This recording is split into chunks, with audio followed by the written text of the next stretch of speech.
నారాయణపేట జిల్లాకు సాగునీరు అందించి సస్యశ్యామలం చేసే బాధ్యత తనదే అంటూ మహబూబ్ నగర్ బీజేపీ పార్లమెంట్ అభ్యర్థి డీకే అరుణ అన్నారు. జిల్లా కేంద్రంలో రేపు నరేంద్ర మోదీ పాల్గొనే బహిరంగ సభ ఏర్పాట్లను ఆమె పరిశీలించారు. సభా వేదిక, సభా స్థలంలో జరుగుతున్న పనులను పరిశీలించారు. మొదటిసారి ప్రధాని హోదాలో నారాయణపేట పట్టణానికి వస్తున్నారని, ఎన్నికల ప్రచారంలో పాల్గొని ప్రజలను ఉద్దేశించి మాట్లాడతారని అన్నారు. పార్లమెంట్ పరిధిలోని అన్ని నియోజకవర్గాల నుండి జన సమీకరణ చేస్తున్నామని అన్నారు. రేపు మన ప్రియతమ ప్రధాని నరేంద్ర మోదీ గారు నారాయణపేట జనసభలో పాల్గొంటున్నారు. మొట్టమొదటిసారిగా నారాయణపేటలో నరేంద్ర మోదీ గారి సభ జరుగుతూ ఉంది. ఇదివరకు అనేక సార్లు ఈ జిల్లాకి వచ్చినప్పటికీ ఈ ప్రాంతంలో సభ ఎప్పుడు కూడా జరగలేదు. మరి ఇది కార్నర్గా ఉండడము, తెలంగాణకి బార్డర్గా ఉండడం వల్ల ఎప్పుడు సెంటర్ అని, అందరికీ సెంటర్ అని మహబూబ్ నగర్లోనో, జడ్చర్లలోనో ఆ ప్రాంతంలోనే సభలు జరిగేవి. సో ఇప్పటికే నరేంద్ర మోదీ గారు నామినేషన్ల కంటే ముందు నాగర్ కర్నూల్ పార్లమెంట్లో సభలో పాల్గొన్నారు. మరి ఇప్పుడు ఈ పార్లమెంట్లో జరగబోతున్నటువంటి జనసభకు నారాయణపేటలో భారీ ఎత్తున గ్రామం నుంచి నరేంద్ర మోదీ గారిని చూడడానికి, వారి సందేశం వినడానికి ఈ పార్లమెంట్ ఎన్నికల్లో నరేంద్ర మోదీ గారిని గెలిపించాలని ప్రతి ఒక్కరూ గ్రామాన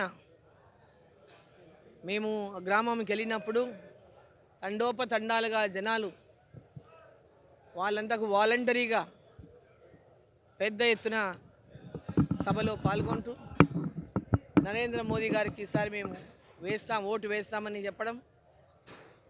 ఇదివరకు అన్ని పార్టీలకు వేసినాం, మొన్న కాంగ్రెస్ పార్టీకి ఓటేసినాం.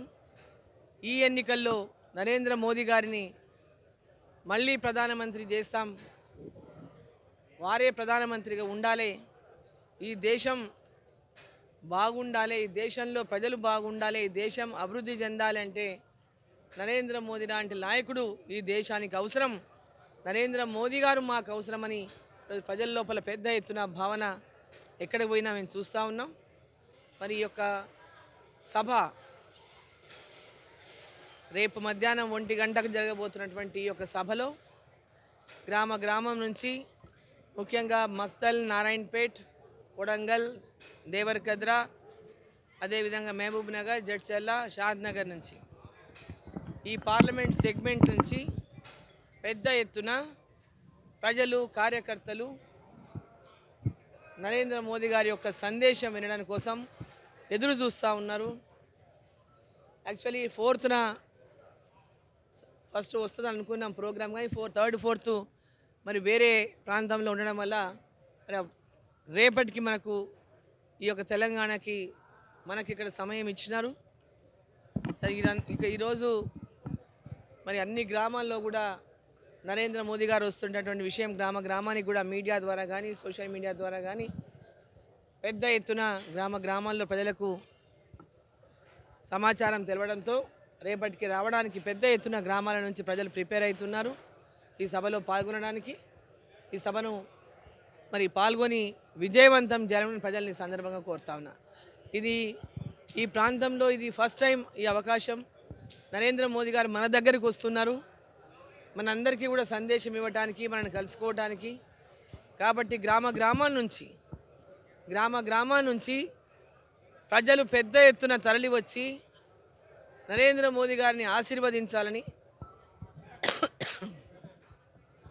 నరేంద్ర మోదీ గారు ఈ దేశానికి మళ్ళీ ప్రధానిగా 3వసారి ఈరోజు కాబోతున్నటువంటి సందర్భంలో ఈ ప్రాంతం ప్రజల యొక్క అభివృద్ధి కోసం ఈ ప్రాంత ప్రజలంతా కూడా ఈ ప్రాంతాన్ని కూడా పెద్ద ఎత్తున